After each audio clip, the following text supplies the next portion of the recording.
the producer should have seen it and done the outreach. All right, they messed that up. They dropped the ball on that. The next step would have been for the producer to just not sell all their rights to the beat. What the f*** is wrong with you?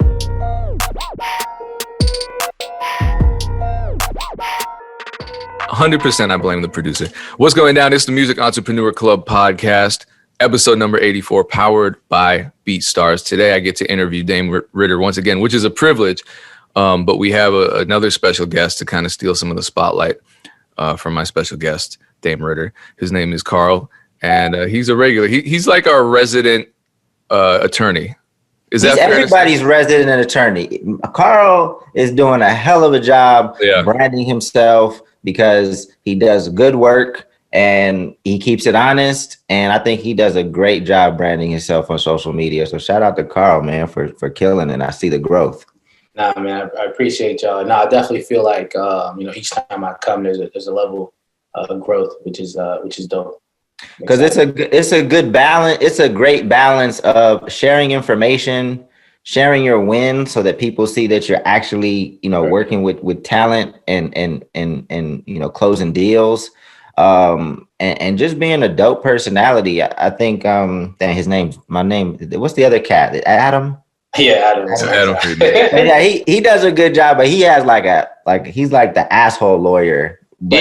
he has to tell. He tells me all the time offline, like, yo, I'm not trying to be anybody's friend, and I don't really have like entrepreneurial like ambitions. Like I don't care. So I'm right. And sometimes you need that. Sometimes you need that pit bull for this industry. So dope. Well, cool, man. I know we got a story that recently hit Rolling Stone. Payne, you want to cue it up so we can jump into this? Oh God. I tried to intentionally not read the article, but so many people were tweeting at me about it and sending it to me. So essentially what it is an article about a kid who leased a beat, probably a lower tier lease, $19.99 for the lease.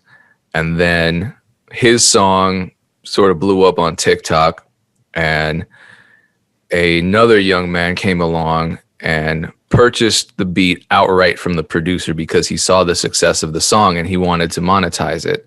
So the kid whose song was blowing up now had to answer to the person who's not an artist, who just purchased the beat out from under him.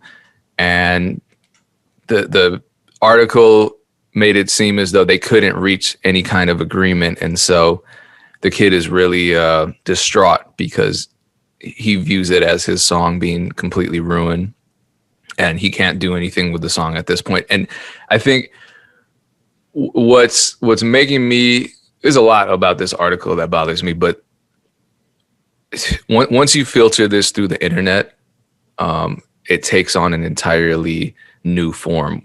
And so you're starting to hear people who read the article without understanding it, draw some conclusions. One of the most harmful conclusions is that if you lease a beat and someone else buys it exclusively, they're going to sue you.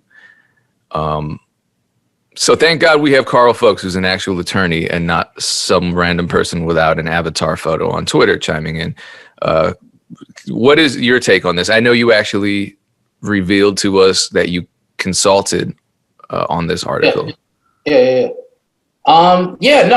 think it's like it's never one thing, right? It's always a sum of the parts. And I think, there were like a couple different characters in this movie that sort of all played a role in sort of what happened, right? Like, the artist who was blowing up on, TikTok, whatever platform, didn't aggressively, control that asset, or, he just wasn't informed enough to buy that beat, or not get him. So I think he has to understand that. Like I think he was definitely morally wronged, but he wasn't legally wronged. There's a difference there. I think the guy, I think his name was Justin Goldman, who literally, interviewed throughout the article, which was it was just a weird thing. I think that part, but I think his role in it's just kind of highlights the dark sort of shadiness that sort of overarches the music industry. And is the reason why you should be informed. You should be listening to podcasts like these, so that like you should be trying to control as many assets as you can that you're putting out. From the point of inception to the point of like monetizing. So people like that are always lurking, trying to buy stuff and trying to get a piece of a business that doesn't belong to them. He just said it. He said it. It's part of my biz. He said that throughout the article. Isn't that what the music, that's kind of the core of the music business, right? You have companies like labels that aren't actual creatives in the sense that they're making music. They're just purchasing rights and licenses to the music and then exploiting it and making money. And that's what this, what is his name? Jacob Goldman? Yeah. Nah, this is different though. This is different. Like, don't compare what this cat is doing to just what generally labels do. This guy is lurking. He's searching on the internet for songs that have popped, and then he's doing the research to see, did this artist secure the rights, or what rights are involved here? If the beat was a lease, he goes to the producer and says, hey, I'll give you X amount of money for all of the rights to the song. So I'm assuming he bought the publishing and the master out. Flag that.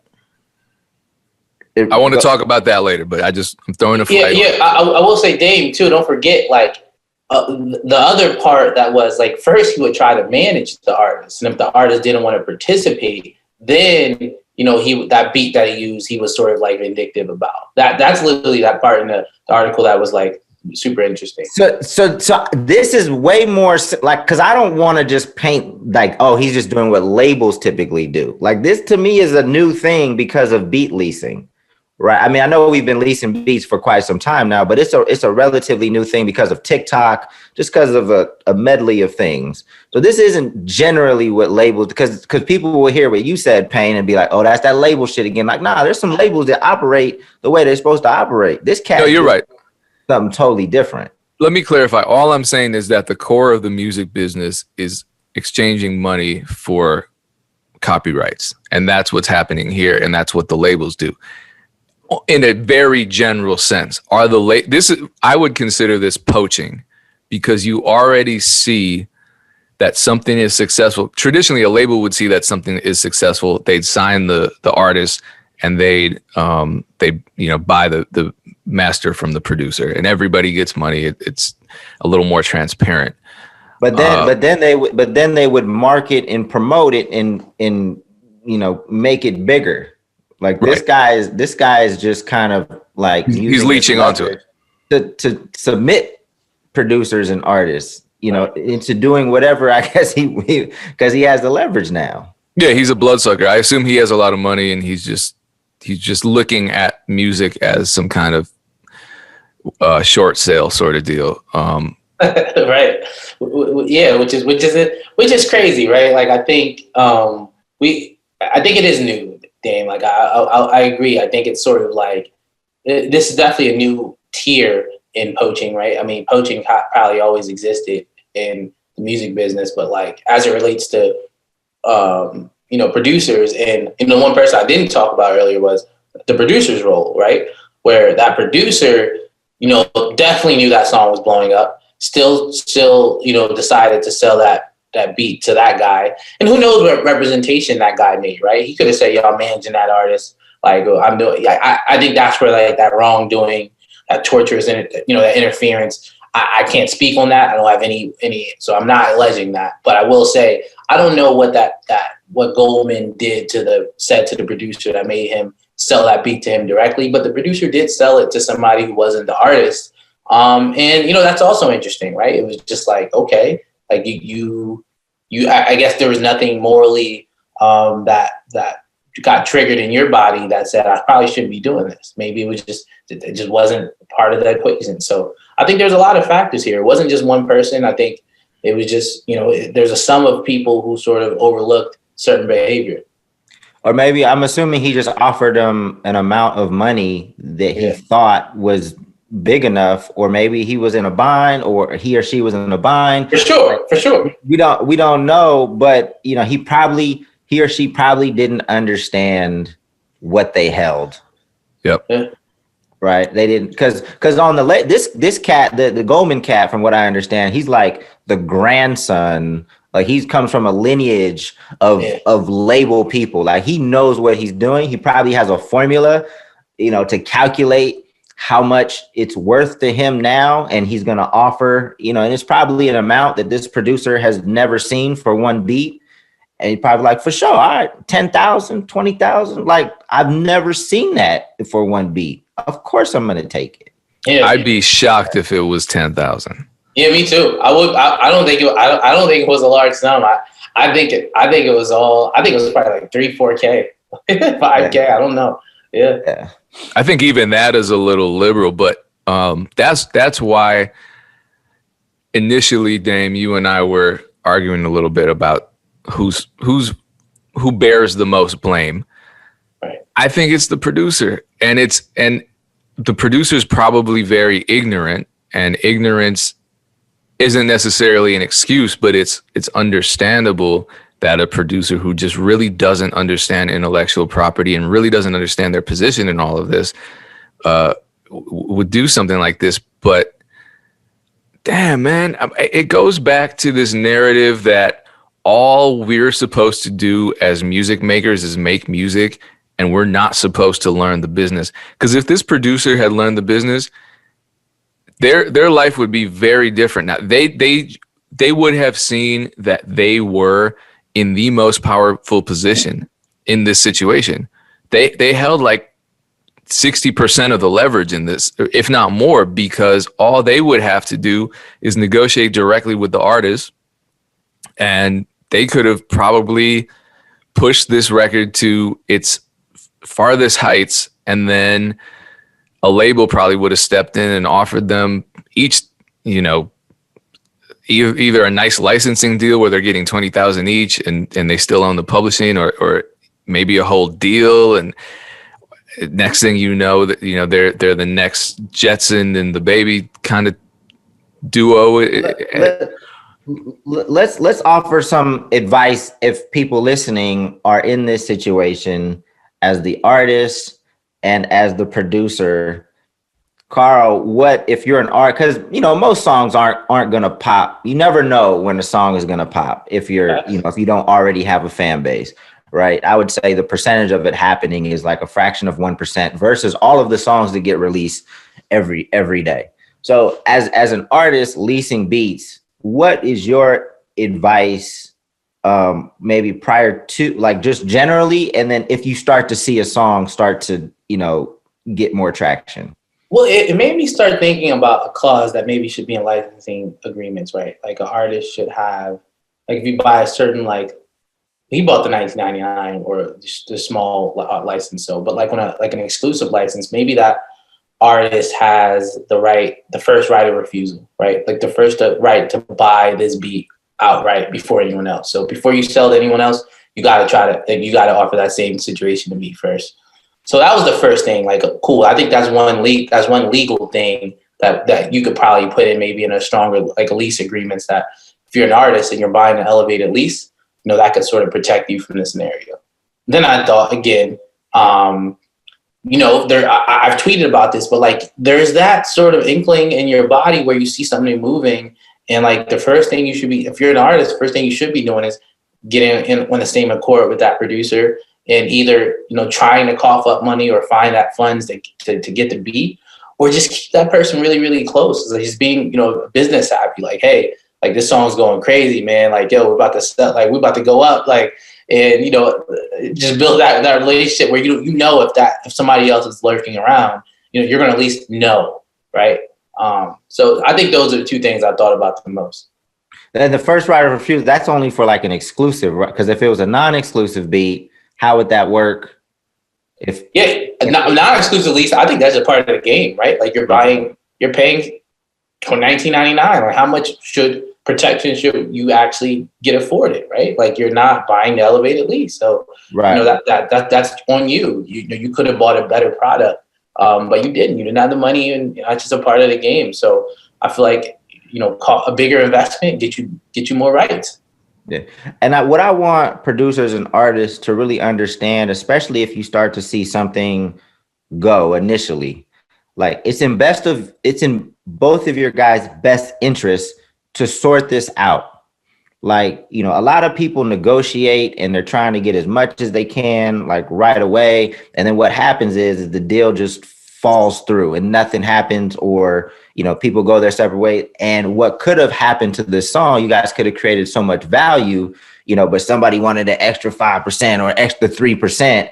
And now you fucked up the whole pie because your negotiation tactics were too greedy. Like now, like at this point, if somebody wants an extra 2% or 3% or something like that, I typically just like, yo, you can have it, bro. Cause I know doing the deal is better than not doing the deal.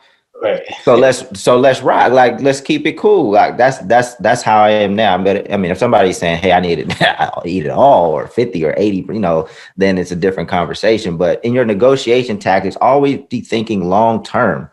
Like, you know, don't fuck up a deal just because you're getting greedy about something. Be fair and just keep it cool and keep that communication, you know, healthy, like you were talking about. Yeah, that communication being healthy is that's just like a business, you know, tip. Like outside of a lot of legal strategy is like rooted in just like business principles. So it's like, you know, by the time it gets to me, like it's probably too late if you did, you know, if you weren't strategizing about this stuff early on. So, you know, I just see this type of stuff a lot, and yeah, it's like it's not the same as anything else, but it's just like it's like a slight variation of everything else we've seen in the music business, which is like people lurking, trying to find a new revenue stream. And if they can do it, they will do it. And, you know, you got to just protect yourself, and you will take some losses. I think I also don't like the victimization that happens after something like this, right? Where like, it like seems like it derails all the momentum in that artist. Like, get over it, bro. Like, you gotta go make another hit now. Like, this isn't like, I'm not giving you a GoFundMe or anything like that. Like, this is literally, you know, a part of the business, right? And I hate to be heartless, but move on. Well, and here's my question. Why didn't he, I feel like these two, the producer and the artist, fucked up so much. They had so many, and they still have opportunities to salvage this situation. I mean, the most obvious solution would have just been for the artist to contact the producer the second the song was building momentum and saying, hey, look, man, this song just blew up on TikTok. I don't know much about the business, but I do know we need each other and we can both benefit from this. Or the producer should have seen it and done the outreach. All right, they messed that up. They dropped the ball on that. The next step would have been for the producer to just not sell all their rights to the beat. What the fuck is wrong with you? So that's why I blame the producer, because they did that stupid shit. But beyond that, what I don't understand is we're reading the article. This kid is devastated. Oh my God, it's terrible. And everyone reading the article is like, see, that's what happens in the music business. It's so bad. And oh my God, this is why I don't lease beats. And it's like, that's not the takeaway. The takeaway is that the two artists messed up. They did. And there's all, like you said, Karl, there's always going to be someone lurking that's just trying to extract some money out of other people's creativity. You don't have to say yes. Goldman didn't put a gun to anybody's head.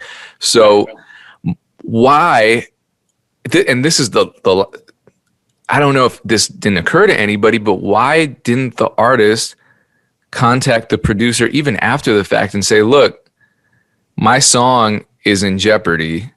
It's all tied up because you've messed up and sold all the rights to this dickhead over here.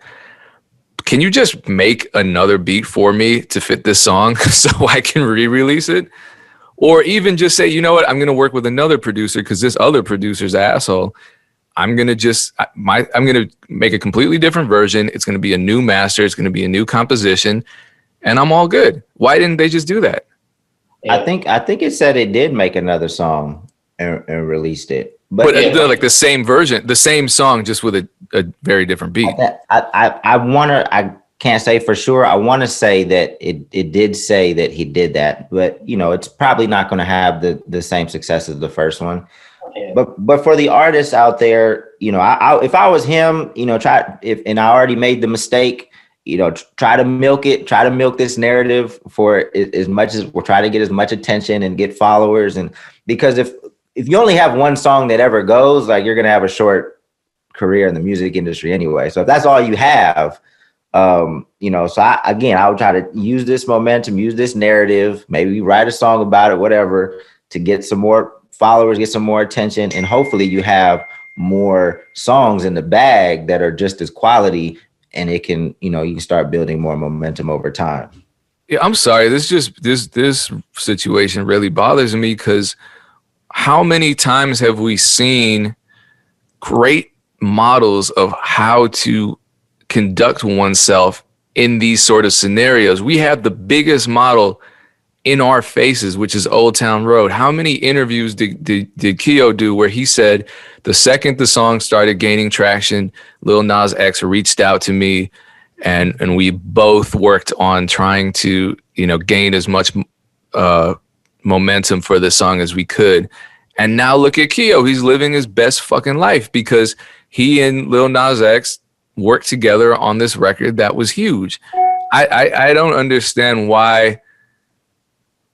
I mean, a situation like that, a story like that was so high profile, and we're not learning from these other people's experiences. Come on, man. We have to really do better. There are a million Jacob Goldmans out there that are just bloodsuckers, but we don't have to give them our veins. And a lot of us are just handing over our veins willingly and then acting like, well, I didn't know what was happening. Come on, man. We're grown. We got to stop this. Yeah. Go ahead, Karl. I agree 3,000%. And yeah, I mean, it's just like they're, you know, I'm kind of, my approach, I think, on the music business is kind of like the same as literally, I have no life or give life. Like it's all about accountability. You just realize the accountability part amongst many people in the community is just like lacking. And, you know, in that narrative like this, I also don't like sometimes when these articles get a lot of momentum because it does give that like, oh, like, you know, this is that music business stuff, man. Like it's bad. And just like, come on, dude. Like you have to fight through that. And, you know, any business you get into, it's going to be the same stuff. Like, you know, so it's about elevating your mind and, you know, learning from these moments. Like everybody in that situation should just learn from that, you know, and get better because it won't be the first time somebody tries to do that to you. And, you know, you're not going to always do you're not going to always make the right decision in that part. Just own that and, you know, and bring that into your ecosystem, learn, like, you know, read about it and then move forward. And I'm usually with you, and I am probably 99.9% of the time. I'm leaving out a little bit. I'm reserved a little bit until I know who this person is.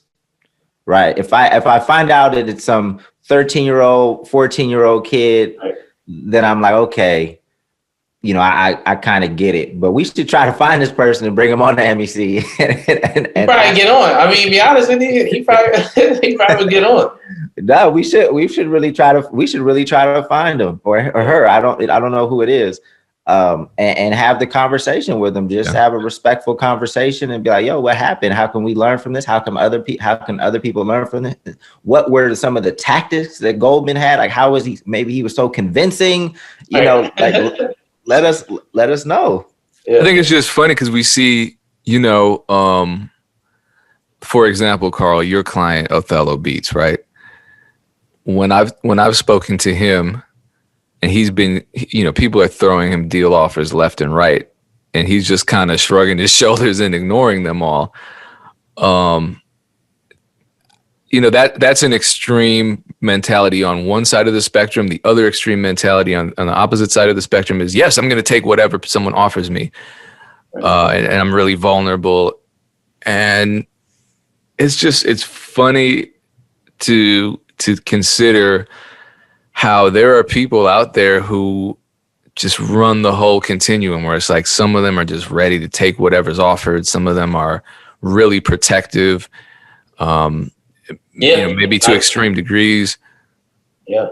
I think it's a patience thing, and it's like building leverage and confidence. And the final thing is just having a team around you. Like, you know, that's the other thing. Like, you know, for Othello, for example, it's just like, you know, it always feels like seasonally there's like a time where, you know, random people are hitting me up about him, or, you know, he's coming to me with these, you know, different deals. And, you know, he's just a patient person. Like, it's not about, like Dame said it earlier, it's about doing things that have a good long-term impact, not what's happening now, not what's in front of you right now.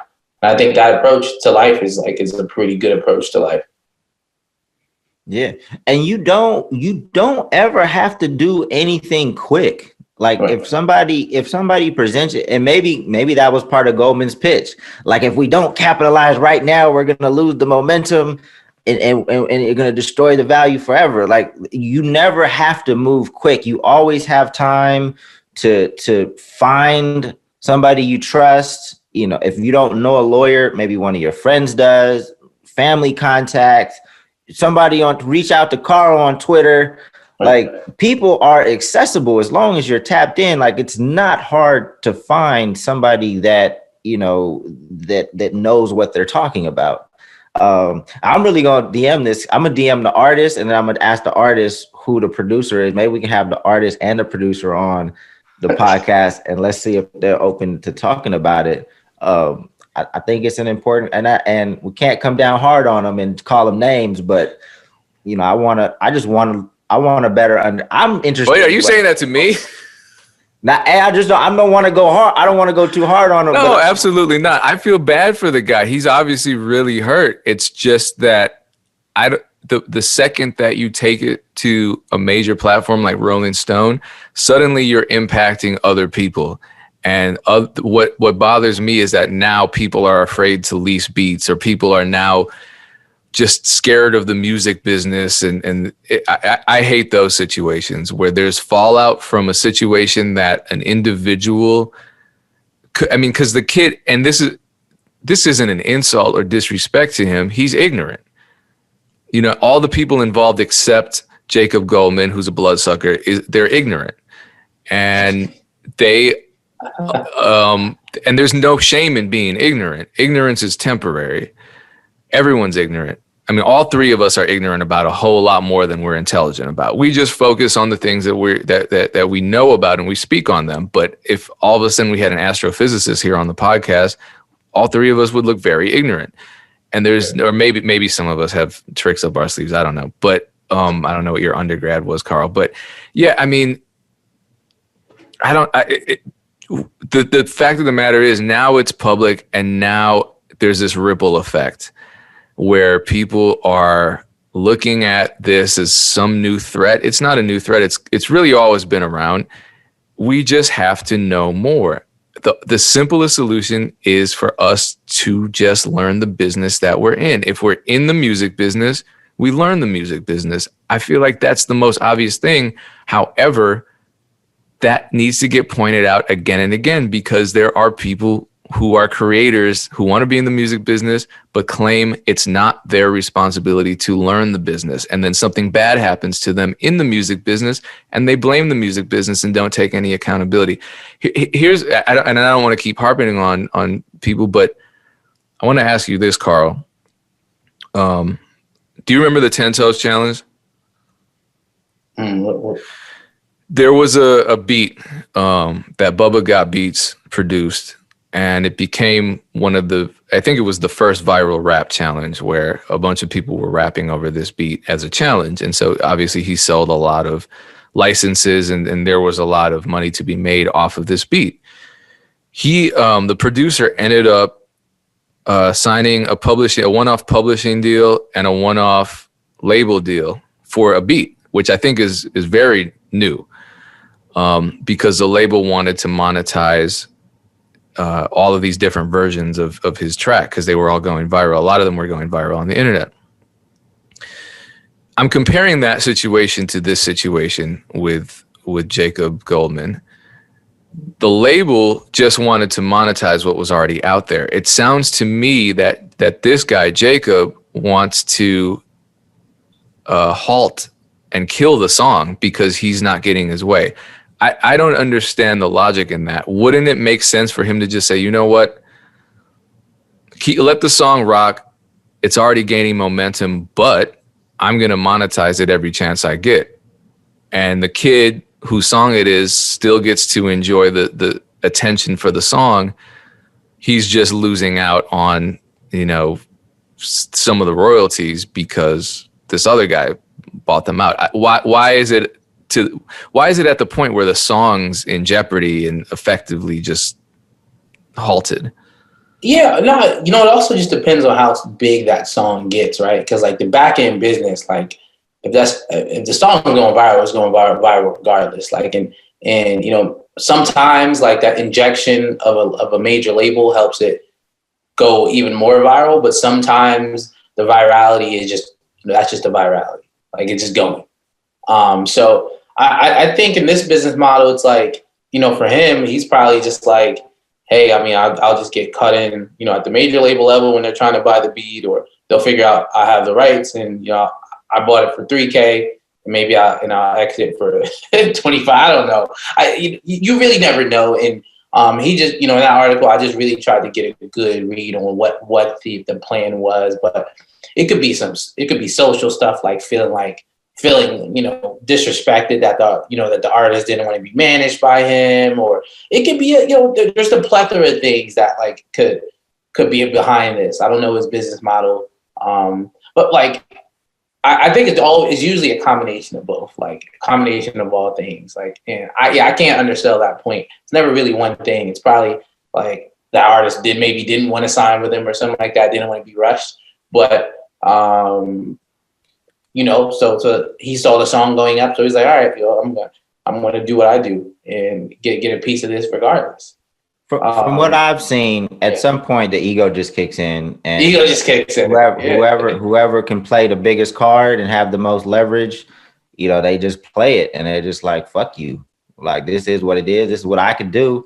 Yeah, it is what it is. I'm gonna make you pay at this point, right? Yeah. Like I'm gonna make you pay at this point because I'm the grandson of the president of BMG. I got money. You're the one that needs money. So I'm going to teach you a lesson. Right. And I'm not saying it was that for sure. Matter of fact, I'm going to reach out to him too to see if he'll come on the MEC. I'm real interested. I want to know more about what his approach, and I don't think he'll tell me, but like, I just want to know like how he's approaching these young creators and like, what's the pitch? That's what I'm interested to know more about. Well, Dame, I would say I'm interested to know the pitch on a lot of these bad deals. Like, how many people I know that are in like production deals or stuff, and I'm like, you're signed to that guy, and now all of a sudden he's like the worst character, and you're seeing how he or she's like moving, and then I'm just like, what was the pitch? Like that? I don't get it. So I guess to your point, I would just like that. I guess we should interview like all sorts of people, because I never understand a pitch in most production deals. Yeah, it's interesting, and that's why I had an idea for a different podcast, just like exploring kind of bad situations that went bad. Obviously, my situation with Hopsin went bad, and we talked about it. And when I watched that.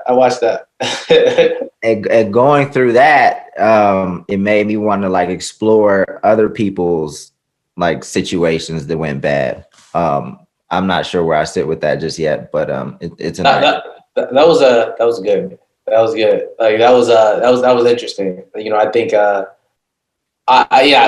the artists step out so strongly against their team, and it made me. I have a different perspective when every single time an artist says they're being wrong, my gut almost goes the opposite way. I'm like, no, it's not. Like, and it's made me a little jaded in that sense, where I'm just like, no, you're not, and you're just.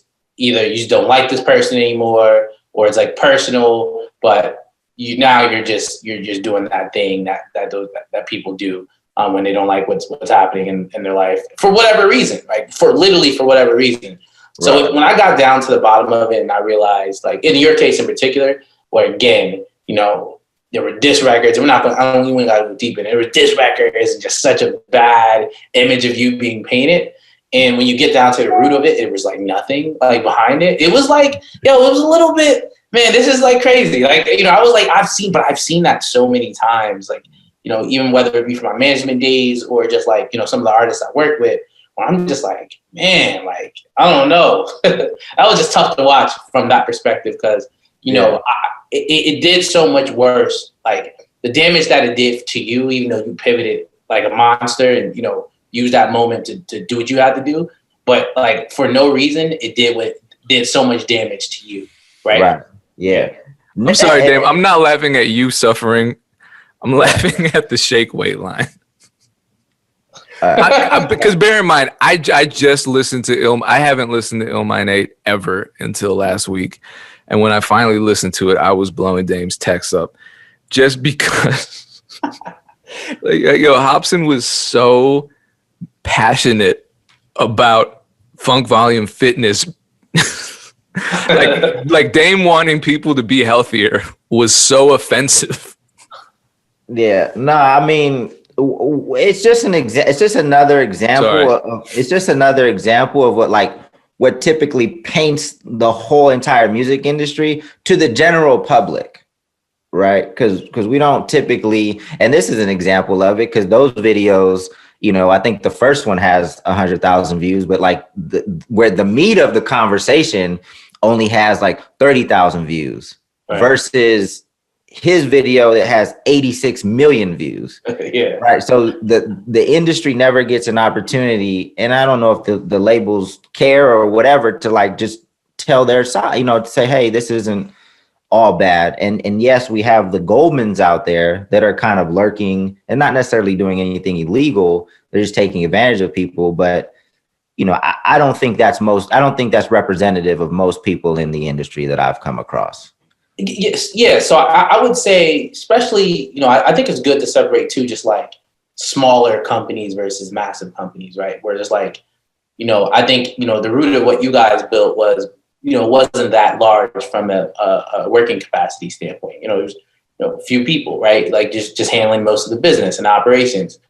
But a lot of major labels, it's just like it just feels like a Ponzi scheme in the recruitment because the recruitment is so short, but the deals are so long, and the time of pitching and you signing your stuff away, it doesn't match what they're really trying to tell you, like is in that contract. And a lot of times the A&Rs are selling snake oil, right? Like what they're saying out of their mouth isn't what's actually in that paper, and that's also not like a hey, A&Rs are bad people thing, but the companies are so large that it's tough to hold specific people accountable.